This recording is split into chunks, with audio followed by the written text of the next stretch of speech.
Hai, selamat datang di channel Anita Rahmanchan. Dukung channelku ya dengan cara subscribe, like, komen, dan share sebanyak-banyaknya ya. Satu lagi, bunyikan loncengnya agar kalian dapat update terbaru dari novelku. Terima kasih.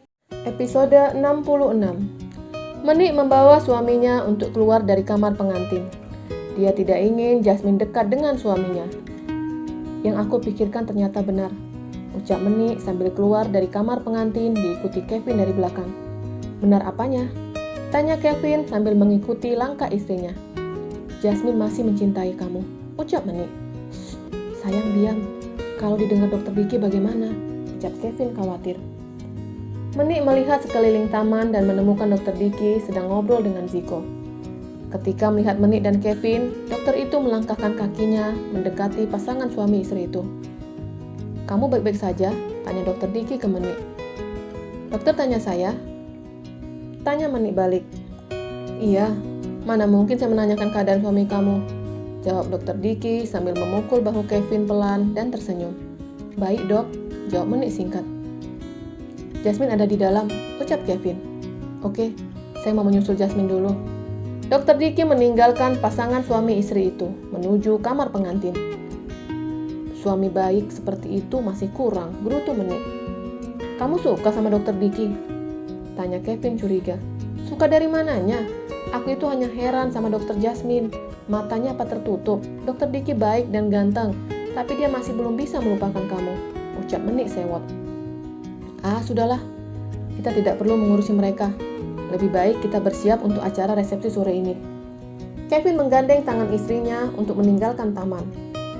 Dokter Diki masuk ke dalam kamar pengantin secara perlahan dan memeluk istrinya dari belakang. Ah, teriak Jasmine kaget. Apa aku mengagetkan kamu? Tanya dokter Diki sambil masih memeluk istrinya. Dokter Jasmine menganggukkan kepalanya pelan. Maafkan aku sayang, ucap dokter Diki sambil memutar tubuh istrinya agar dia bisa melihat wajah cantik Jasmine. Jasmine menundukkan kepalanya.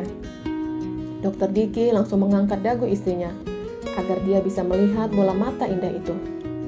Kamu terlihat murung, tanya dokter Diki sambil melihat mimik wajah istrinya yang sendu. Ah,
hal yang sangat ditunggu seseorang.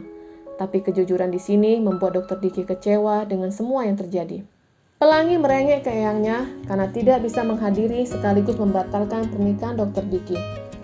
Eyang seharusnya benar-benar meletakkan bom di sana, bukannya petasan, gerutu Pelangi. Tenang sayang, ucap Amran. Bagaimana mau tenang? Dr. Diki sudah resmi menikah dengan wanita itu, gerutu Pelangi lagi. Eyang memang tidak ingin membatalkan rencana akad nikah mereka, tapi ucapan Amran menggantung. Tapi apa Eyang? Tanya Pelangi. Eyang akan merusak acara resepsi itu, ucap Amran sambil membisikkan sesuatu ke cucunya. Pelangi tersenyum senang dan berharap dapat dekat dengan Dr. Diki. Langit baru tiba di apartemen dan melihat penampilan adik dan eyangnya sangat rapi. Mau kemana? Tanya Langit penasaran. Mau ke pesta Dr. Diki, jawab Pelangi. Dr. Diki? Langit seperti pernah mendengar nama itu. Dr. Diki itu dokter menyembuhkan aku ketika sakit, jelas Pelangi. Oh, jawab Langit singkat. Apa kakak tidak mau ikut? Tanya Pelangi lagi. Enggak. Yakin, timpal eyangnya. Langit memandang wajah eyang dan adiknya secara bergantian. Maksud eyang apa? Tanya Langit bingung. Keluarga rahasia menghadiri acara itu. Ucapan Amran membuat Langit langsung berlari ke kamarnya.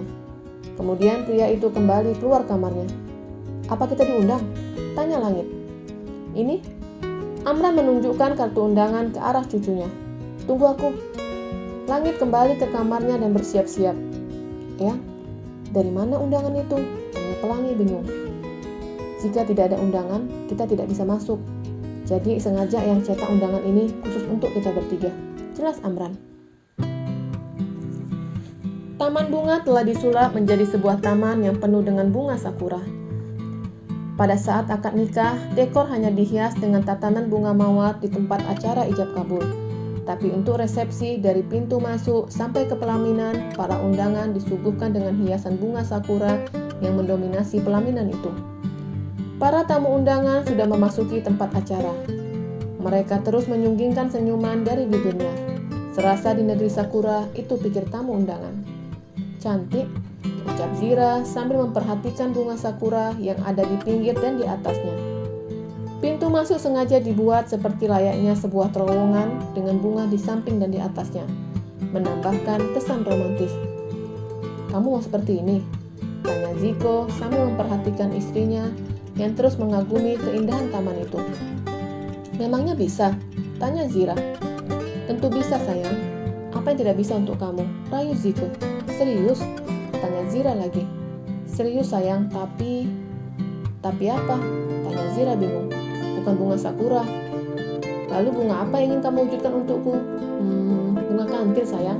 Hahaha. Ucap Ziko sambil tertawa. Sekalian bunga kamboja biar lebih serem. Ucap Zira sewot. Ziko tertawa senang karena bisa membuat istrinya marah. Dia berharap kenangan istrinya akan bunga kantil yang pernah dihias Kevin bisa mengembalikan ingatan Zira. Episode 67. Zira dan Ziko bergabung dengan para tamu undangan yang lain. Sedangkan Zelin memilih untuk menyendiri. Semua tamu undangan sudah berada di taman, termasuk Koko sudah tiba di situ. Dia melirik ke arah Zelin. Lebih baik aku mendekati Zelin. Gumam Koko sambil mendekati pujaan hatinya. Sore Zelin, sapa Koko. Oh, kamu? Zelin terlihat gugup. Kamu sangat cantik sekali hari ini, rayu Koko. Jadi kemarin-kemarin aku jelek gitu? Ucap Zelin jutek. Oh tidak, kamu tetap cantik, tapi hari ini jauh lebih cantik. Gombal, ucap Zelin jutek. Kevin dan Meni baru tiba. Mereka ikut bergabung dengan tamu undangan, khususnya bersama Zira dan Ziko. Selamat sore Tuan, Nona, sapa Kevin dan Meni. Sore, jawab keduanya. Nona, Anda cantik sekali, puji Meni. Terima kasih. Tapi kamu siapa? Tanya Zira bingung sambil memperhatikan wanita di depannya. Dia istri saya, tepatnya wanita Boom, sahut Kevin. Ih, kamu rengek menik. Hahaha. Iya, aku ingat wanita bumsah, ucap Zira dengan gelak tawanya. Tuan, istri Anda kalau membuli cepet banget daya tangkapnya. Tapi giliran yang lain ingatannya lambat macam siput. Bisik Kevin, kamu benar. Istriku ingatannya macam siput, tapi kalau urusan kasur, bisik Ziko. Bagaimana tuan? Apa sehebat larinya citah segarang macan? Tanya Kevin penasaran. Sama saja, tanya Ziko. Sama saja seperti apa maksud tuan? Tanya Kevin lagi. Istriku tidak ingat caranya berciuman dan cara melayani aku. Asal kamu tahu, semalam yang ngojek istriku lagi. Dengan jaket dan celana yang kebesaran, dia keluar dari kamar mandi.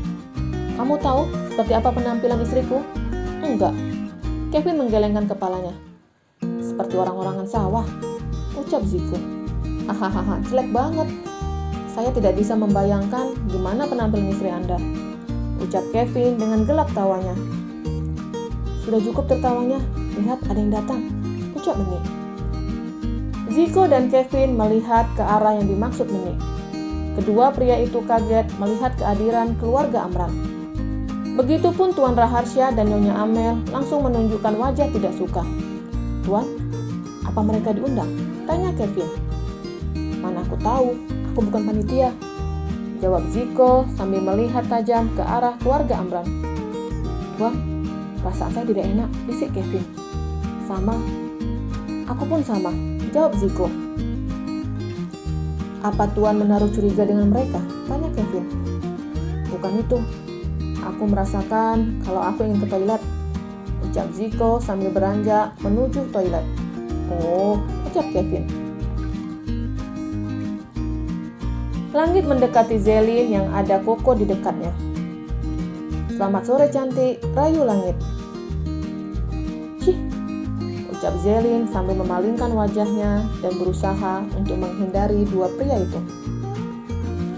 Zelin mau kemana? Sebaiknya kita bicarakan masalah kita sekarang, mumpung ada dia, ucap Koko sambil melirik ke arah langit. Apa yang diucapkan Koko benar. Dia harus berani menghadapi dua pria di depannya. Baiklah, aku akan membicarakan ini kepada kalian berdua. Silahkan sayang, ucap langit sambil tersenyum. Cih, jangan panggil aku sayang, karena aku bukan kekasih kamu, ucap Zelin tegas. Aku memang bukan kekasih kamu, tapi calon suami kamu. Jadi jangan larang aku untuk memanggil kamu sayang, ucap langit tegas. Ucapan itu membuat Zelin menelan salivanya. Begitupun dengan Koko, dia kalah cepat dari langit. Diam kamu, bentak Zelin. Tamu undangan yang ada di dekat mereka langsung menoleh ke arah Zelin. Sayang, kalau bicara hati-hati. Bicara seperti itu tidak mencerminkan seorang wanita pelajar, ucap langit. Zelin langsung diam sambil melihat sekelilingnya. Baiklah, ikuti aku, ucap Zelin sambil melangkahkan kakinya keluar dari tempat acara menuju tempat yang lain, diikuti dua pria di belakangnya. Kevin memperhatikan kemana arah dan tujuan Zelin. Kamu lihat apa? Tanya Ziko. Nona Zelin keluar dari tempat acara menuju taman yang lain, jawab Kevin. Sama siapa dia? Tanya Ziko lagi. Koko dan pria bangsat itu, jawab Kevin. Hush, jangan memanggil orang dengan sebutan pria bangsat. Semua orang tua memberi nama baik untuk anaknya. Tidak ada yang ingin anaknya jadi anak kurang ajar. Panggil sesuai namanya, ucap Zira menasihati Kevin. Dengar tuh, ucap Ziko. Baik cikgu, jawab Kevin. Tuan, istri Anda semenjak hilang ingatan banyak perubahan. Jauh lebih sabar, bisik Kevin. Iya benar, semoga hilang ingatan ini tidak dimanfaatkan Amran. Alunan musik terdengar cukup syahdu, membuat suasana romantis kian sempurna. Pasangan pengantin memasuki tempat resepsi. Mengenakan tuxedo berwarna hitam dengan dasi kupu-kupu, membuat penampilan Dr. Diki kian menawan. Ya ampun, gantengnya, gumam pelangi. Jasmine mengenakan pakaian internasional berwarna putih dengan model Sabrina, yaitu model yang terbuka bagian bahunya dengan membentuk segitiga terbalik. sehingga menunjukkan bentuk bahu Jasmine yang indah. Lehernya yang jenjang semakin terlihat jenjang. Penampilan Jasmine terlihat mewah dan sempurna. Para tamu undangan banyak yang mengagumi pasangan itu. Cih, lebih cocok aku di situ dibandingkan dia, gerutu Pelangi. Jangan bicara terlalu keras. Kita tamu tidak diundang. Jangan membuat mereka curiga, ucap Amran. Dr. Dikit dan Jasmine duduk di pelaminan sambil mendengarkan penyanyi papan atas melantunkan lagu-lagu romantis. Kenapa mata pengantin wanita terlihat sembab? Tanya Zira. Ziko dan Kevin begitupun Menik mencoba melihat sambil memicingkan matanya. Sayang, bagaimana kamu bisa mengatakan kalau mata Jasmine sembab? Jarak kita dengan pelaminan jauh, ucap Ziko heran. Kevin dan Menik saling pandang. Menurut mereka, ucapan Zira benar, kalau Jasmine baru menangis. Perasaanku mengatakan kalau pengantin wanita sedang tidak dalam keadaan baik, ucap Zira. Ziko melihat dari jauh. Dia masih belum bisa memastikan kebenaran ucapan istrinya. Lihat wajah pengantin pria dan wanita. Mereka tidak menunjukkan adanya kebahagiaan, ucap Zira lagi. Ziko dan yang lainnya kembali melihat ke arah pelaminan. Sudahlah, mungkin hanya perasaanku saja. Kenapa aku seperti pernah berada di situ dengan pria yang tidak aku cintai, ucap Zira lagi. Kevin, Ziko, dan Menik langsung melihat Zira. Sayang, apa kamu mengingat sesuatu? Tanya Ziko. Sepertinya aku pernah memakai pakaian seperti itu, tapi di mana? Gumam Zira. Tentu Anda pernah memakai pakaian itu. Pakaian itu Anda pakai pada saat ke pasar, contoh Kevin. Oh, Ziko langsung memukul asistennya. Kamu kalau ngomong yang benar. Jangan membuat istriku tambah bingung, gerutu Ziko. Tuan, saya sengaja mengatakan itu biar Nona Zira berpikir sendiri apa pantas pakaian itu dipakai ke pasar, bisik Kevin. Benar juga, gumam Ziko. Apa kamu mengingat sesuatu? Tanya Ziko lagi. Iya aku ingat. Ziko dan Kevin tersenyum. Aku pernah memakainya pada saat di sekolah, ucap Zira. Hah? Ucap Ziko dan Kevin bersamaan. Lihat perbuatan kamu. Ingatan istriku tambah parah. Semua gara-gara kamu, gerutu Ziko. Ye tuan, mana saya tahu.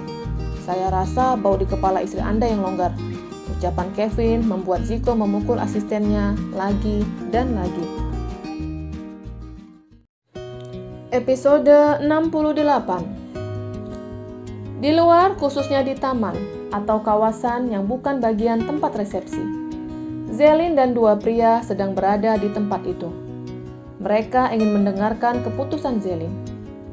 Baiklah, aku akan mulai. Dan sudah mengambil keputusan untuk tidak. Zelin diam sesaat sambil melihat dua pria di depannya.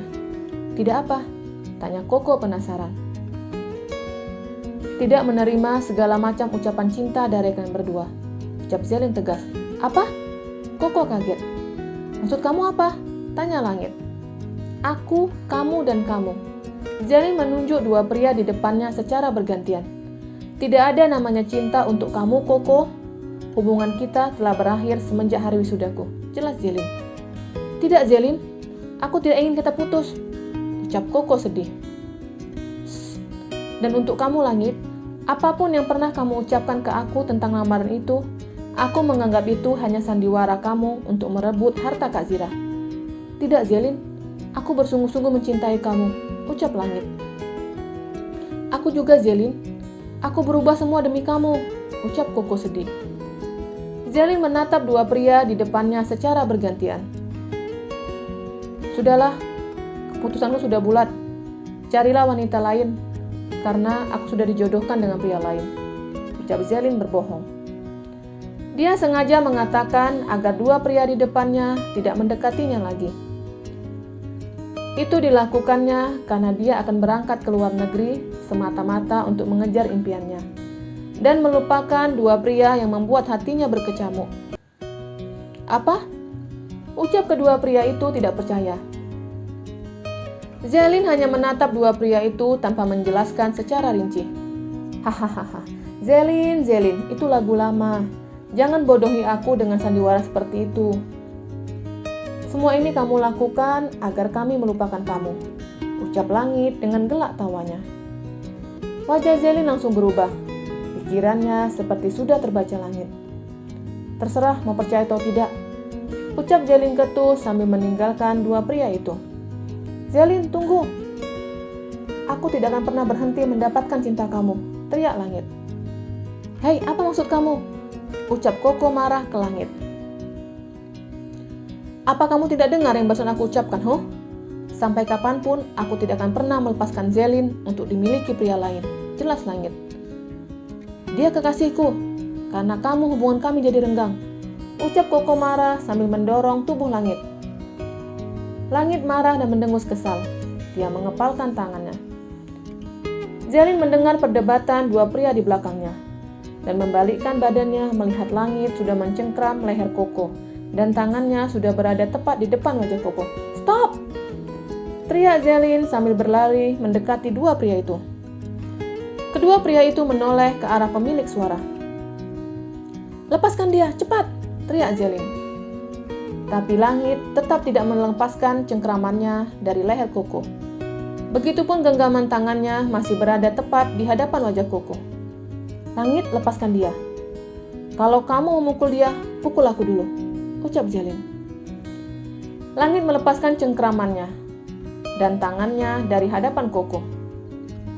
Apa kamu masih mencintaiku? Tanya Koko. Tidak, aku tidak mencintai kamu. Ini aku lakukan agar pria ini tidak menghajar kamu, jelas Zelin. Penjelasan Zelin membuat hati Koko langsung remuk seperti kepingan kaca. Dia langsung meninggalkan Zelin dan langit. Jangan pernah bermain tangan lagi, karena aku tidak suka. Dengar itu, ucap Zelin sambil menuding ke arah langit. Pria itu langsung tersenyum. Baik sayang, apapun akan aku lakukan untuk kamu seorang, ucap langit sambil membungkukkan badannya ke arah Zelin. Cih! Zelin langsung meninggalkan langit seorang diri dan bergabung dengan para tamu undangan. Di tempat resepsi, Koko terlihat muram. Kata-kata Zelin membuatnya sedih. Menik dan Kevin memperhatikan pria itu. Sepertinya telah terjadi sesuatu, ucap Menik. Kamu benar, ucap Kevin sambil menunjuk ke arah Zelin yang baru masuk ke dalam tempat resepsi tersebut. Wajah Zelin terlihat mendung sambil melirik ke Koko yang lebih banyak menundukkan kepalanya. Tidak berapa lama langit datang dan bergabung dengan keluarganya. Apa yang terjadi dengan mereka? Ucap Menik. Yang jelas pasti ada sesuatu yang membuat ketiganya kurang bahagia, jelas Kevin. Para tamu undangan mulai menikmati sajian yang telah dihidangkan para koki terbaik.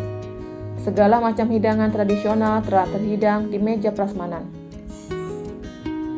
Tamu undangan menikmati hidangan itu dengan sambil mengobrol dengan kerabat yang mereka kenal. Tiba-tiba, ada suara teriakan dari seorang ibu-ibu. Ah, ular! Teriak ibu itu sambil melemparkan piring yang di atasnya ada ular. Ibu itu melempar ke depannya. Ular itu jatuh dari atas ranting pohon yang tepat ada di atas mereka. Piring itu mengenai punggung seorang pria. Dan ular jatuh di atas rumput. Ular! Teriak semua tamu undangan melihat banyak ular yang bergantungan di ranting pohon bunga sakura yang berada di atas mereka. Benar kan? Aku bilang ada ular? Ucap Menik langsung pingsan. Kevin langsung menangkap tubuh istrinya. Sayang, jangan pingsan dulu, ucap Kevin sambil menepuk pipi istrinya dengan pelan. Suasana pesta terlihat kacau balau. Sebagian ular kecil jatuh ke rumput, membuat para wanita berteriak histeris. Kevin membopong tubuh istrinya melewati kerumunan sambil mencari mama dan adiknya. Kevin! Teriak mamanya. Kevin terus melewati kerumunan sambil membawa ke tempat mamanya. Mama dan adiknya berada di atas pelaminan dengan yang lainnya. Menik pingsan, Ma, ucap Kevin. Vin, itu apa? Tanya Nyonya Paula sambil menunjuk ke atas badan Menik. Ular! Teriak yang lainnya. Secara spontan, Kevin menjatuhkan tubuh istrinya. "Au!" ucap Menik sambil memegang pinggangnya. Semua melihat ke arah Menik. "Apa ada sesuatu?"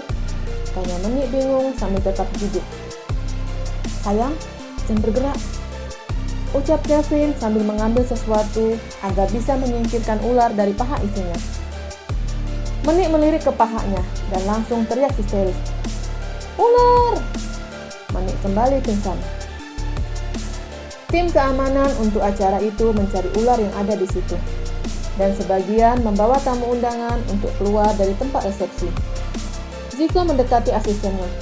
"Vin, lakukan sesuatu," bisik Zico. "Iya tuan, ini sedang saya pikirkan," jawab Kevin gemetaran. "Vin, ularnya sepertinya jantan," bisik Zico lagi. "Tuan, jangan bercanda," ucap Kevin masih gemetaran. "Benar, Vin. Ular itu memilih duduk diam di atas paha istri kamu. Apa itu bukannya ular genit?" ucap Zico lagi. Dokter Diki ikut bergabung dengan temannya. "Vin, lakukan sesuatu," ucap Dokter Diki lagi. "Apa kalian tidak lihat aku sedang berusaha untuk menyingkirkan ular genit itu?" ucap Kevin sewot. "Dari tadi kamu hanya melihat ular itu. Memangnya ularnya bisa pindah dengan sendirinya? Kalau ularnya masuk, baru tahu rasa kamu," ucap Zico. "Tuan, kalau Anda bisa, coba lakukan sendiri." Kevin melihat tim keamanan sedang berusaha mengeluarkan tamu undangan. Satu persatu dan yang lainnya masih mencari ular yang ada di atas ranting pohon. "Pak, tolong!" teriak Kevin. "Suara kamu tidak akan terdengar dengan suara ibu-ibu yang teriak histeris. Cepat lakukan sesuatu," ucap Zico lagi. "Kalian dari tadi ngapain sih? Bukannya memindahkan ular itu malah ngobrol," ucap Zira sewot. "Minggir," ucap Zira. Ketiga pria itu langsung minggir. Dalam sekali pegang, Zira dapat menangkap ular hijau itu. "Ini ular gadung, karena penampang tubuhnya menyerupai pucuk tanaman gadung," jelas Zira sambil memegang kepala ular itu. "Ih, serem," ucap Kevin dan Zico bersamaan. Zira menyerahkan ular itu ke tim keamanan. "Sama ular aja takut," sindir Zira. "Sayang, kalau ular sendiri aku tidak takut," ucap Zico. "Memangnya kamu ada ular?" tanya Zira bingung. "Ada, ular coklat," jawab Dokter Diki dan Kevin bersamaan. "Hus, kalian nimbrung saja," ucap Zico kesal. Zira tidak mengerti maksud ucapan tiga pria itu. "Nona, boleh saya tanya sesuatu?" ucap Kevin sambil mengangkat tubuh istrinya lagi. "Iya, ada apa?" ucap Zira. "Anda berguru sama siapa?" tanya Kevin.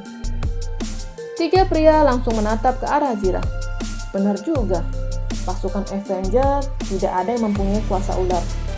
Apa mereka menjadi pawang ular sekarang? Ucap Zico penasaran. Ketiga pria di depannya masih menunggu jawaban Zira. Tapi Zira malah berlalu meninggalkan mereka. "Sayang, apa kamu berguru dengan Suzana?" tanya Zico sambil mengikuti langkah istrinya. "Aku muridnya Panji," jawab Zira asal agar suami dan temannya tidak menanyakan pertanyaan itu lagi. Episode 69. Keadaan sudah terkendali. Semua ular sudah berhasil dibawa tim keamanan. Keluarga Dokter Diki meminta pertanggungjawaban ke pihak wedding organizer. Begitupun pihak WO meminta pertanggungjawaban pada pihak pengelola taman. Tamu undangan sudah tidak ada di tempat resepsi. Hanya keluarga yang masih duduk di aula, yang sengaja disiapkan pihak WO untuk para keluarga dan kerabat. Menik sudah sadar. Nyonya Paula meminta maaf ke menantunya karena tidak mendengar ucapan Menik. "Maafkan Mama, Manek. Mama tidak percaya dengan ucapan kamu," ucap Nyonya Paula sambil duduk di sebelah menantunya. "Tidak apa-apa, Ma." Di tempat yang sama, Zico dan Kevin menghampiri Dokter Diki yang sedang duduk sendiri sambil melamun. "Jangan melamun," ucapan Zico membuyarkan lamunan dokter itu. Kok?" jawab Dokter Diki sambil tersenyum, karena sahabatnya ada di sebelahnya. "Pasti kamu sedang memikirkan cara menaklukkan gua." ucap Ziko sambil menyenggol bahu temannya. Dokter Diki hanya membalas dengan senyum menyeringai sambil melihat ke arah istrinya yang sedang duduk bersama keluarganya. Kevin memperhatikan arah pandangan dokter itu. Dia bisa menyimpulkan telah terjadi sesuatu antara Dokter Diki dan Jasmine. Kevin mengalihkan pembicaraan agar Dokter Diki tidak curhat di depan dia dan bosnya. "Tuan, menurut saya ular itu ularnya Amran," ucap Kevin. "Amran siapa?" tanya Dokter Diki. "Kembaran Eyang Azira, jelas Ziko." "Oh iya, aku ingat. Apa hubungannya dengan acaraku?" ucap dokter itu bingung. Ziko dan Kevin saling pandang. "Kamu tidak mengundang mereka?" tanya Ziko penasaran. "Enggak," jawab Dokter Diki singkat. "Wah, gawat.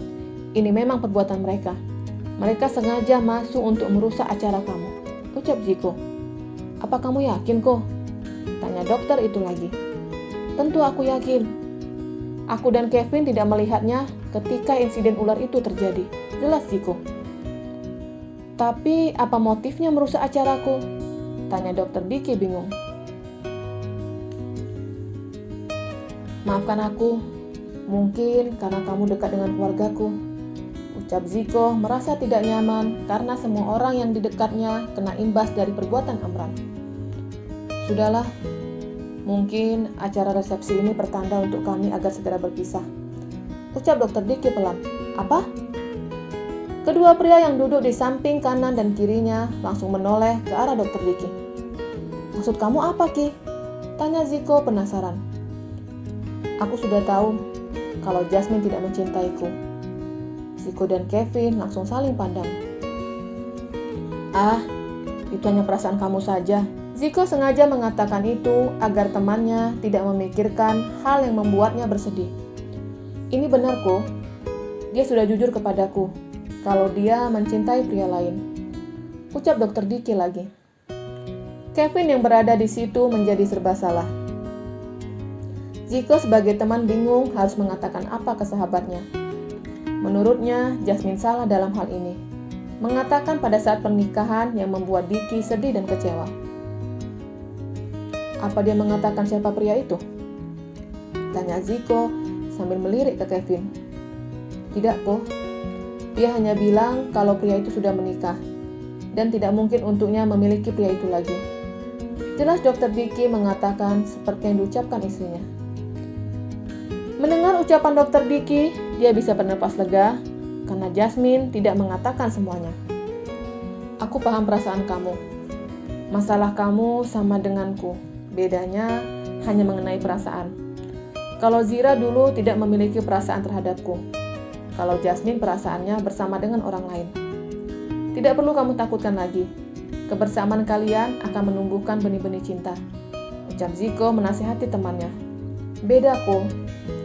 Jika Zira dulu belum mempunyai perasaan terhadap kamu, tapi Jasmine perasaannya ada dengan orang lain. Hal ini akan sulit baginya untuk melupakan pria itu," ucap Dokter Diki sambil melirik ke Kevin.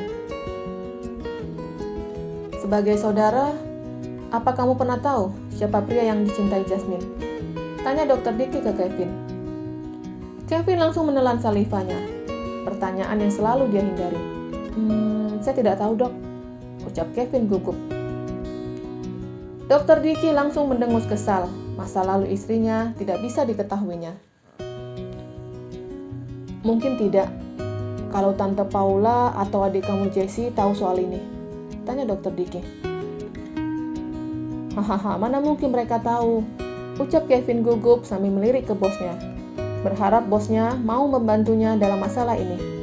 "Ki, jika memang benar Jasmine mencintai orang lain, sekarang waktunya untuk memperjuangkan cinta kamu ke dia.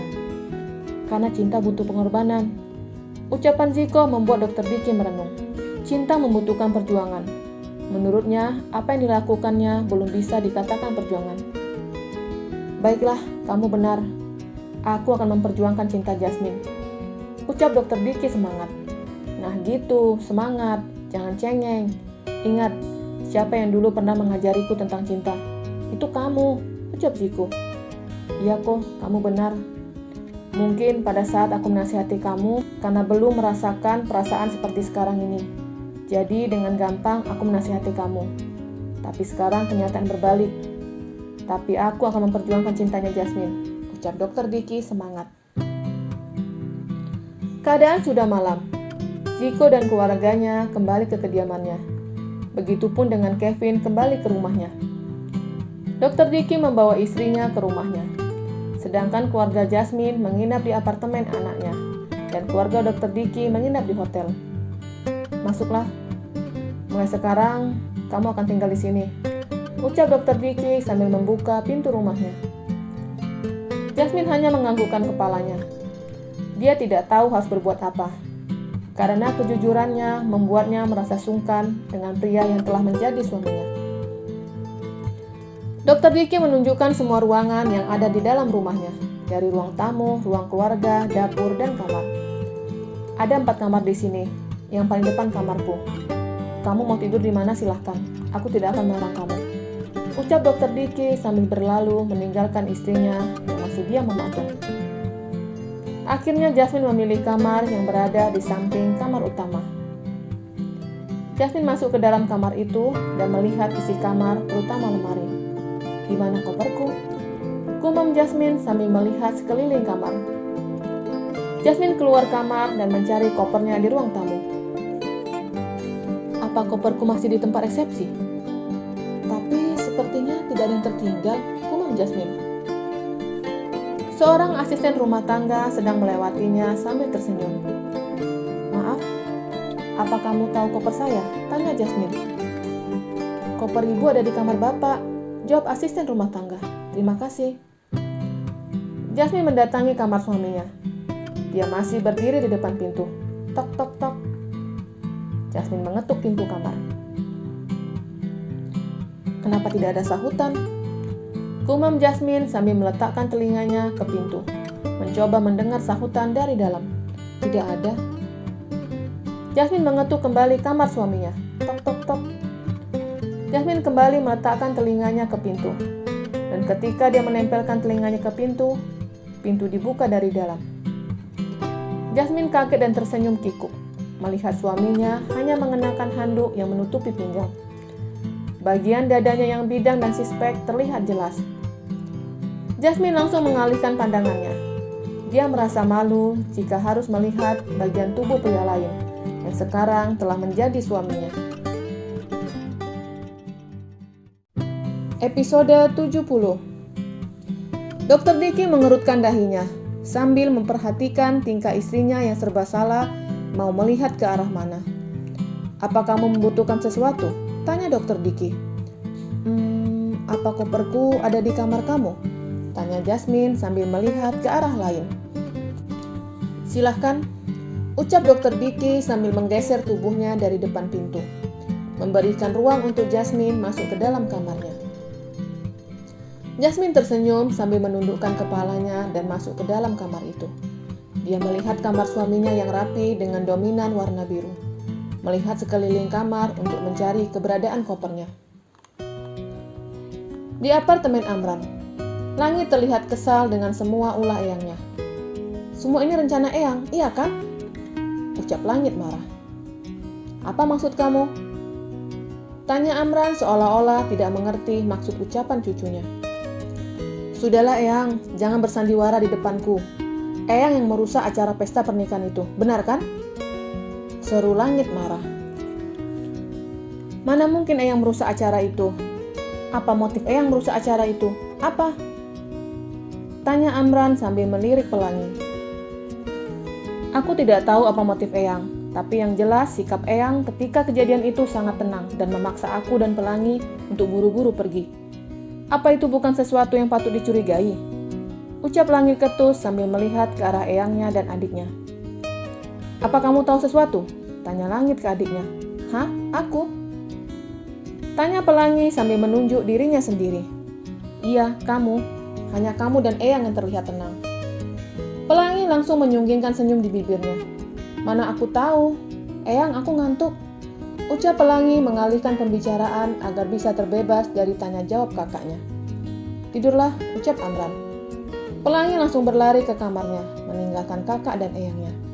Di dalam kamarnya, Pelangi membayangkan tampannya Dokter Diki sambil membaringkan tubuhnya di kasur. Dokter Diki lagi ngapain ya? Apa jangan-jangan dia lagi bermesraan dengan istrinya? Oh, tidak. Pelangi langsung menyambar ponselnya dan menghubungi nomor ponsel Dokter Diki. Jasmine masih mencari kopernya. Apa kamu tahu di mana koperku diletakkan?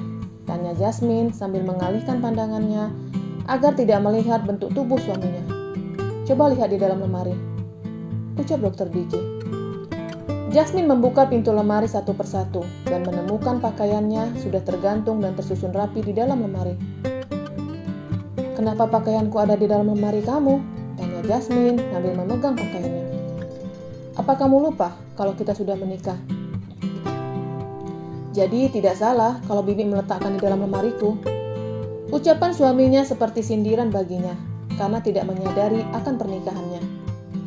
Dokter Diki memilih meninggalkan istrinya yang masih berdiri di depan lemari. Dia masuk ke dalam kamar mandi. Baru beberapa detik masuk kamar mandi, ponsel suaminya berdering. Jasmine hanya melihat cahaya ponsel itu dari jarak kurang lebih 4 meter. Dokter Diki kembali keluar kamar mandi dan masih tetap mengenakan handuk di pinggangnya. Dia melihat ponselnya. Ada sebuah foto yang menurutnya wajah itu tidak asing baginya. Ya halo, ucap Dokter Diki. Halo dokter, ucap Pelangi kegirangan karena panggilannya dijawab dokter ganteng itu. Kamu siapa ya? Apa saya mengenal kamu? Tanya dokter itu lagi. Jasmine melirik sekilas ke arah suaminya sambil mencari pakaian dalamnya. Saya pasien dokter, ucap Pelangi. Oh, pasien saya. Ada apa ya? Tanya Dokter Diki. Saya ingin mengucapkan selamat atas pernikahan dokter, ucap Pelangi. Terima kasih, jawab Dokter Diki sambil melirik istrinya yang ingin mendengarkan percakapan suaminya. Apa ada lagi? Kalau tidak ada, saya tutup dulu ya, ucap Dokter Diki sambil mematikan ponselnya. Tapi dia melihat istrinya selalu melirik ke arahnya, seperti penasaran dengan seorang pasien yang baru menghubunginya. Dokter Diki berpura-pura kalau panggilan itu belum ditutup. Baiklah, saya ada waktu besok siang. Kalau mau, besok kita ketemu. Alamatnya akan saya kirim, ucap Dokter Diki sambil melirik istrinya. Seorang pasien menghubungi dokter malam hari, sesuatu yang aneh. Baiklah, oke, iya. Tiba-tiba ponsel Dokter Diki berdering tepat di telinganya. Dokter itu gugup sambil tersenyum kikuk ke arah istrinya dan langsung menonaktifkan ponselnya. Dia langsung berlari ke kamar mandi. Dasar bego, jadi ketahuan kalau aku sedang mengerjai dia. Gerutu Dokter Diki merutuki kebodohannya. Jasmine tersenyum lucu, melihat suaminya ingin membuatnya cemburu tapi gagal. Dokter Diki keluar dari kamar mandi dan masih melihat Jasmine berada di kamarnya. Apa ada yang kamu butuhkan lagi? Kalau tidak ada silahkan keluar, aku mau tidur, ucap Dokter Diki sengaja membuat sikapnya dingin, agar Jasmine merasa butuh dan serba salah dengan perubahan sikap suaminya. Jasmine menghela nafasnya sambil tersenyum kecut.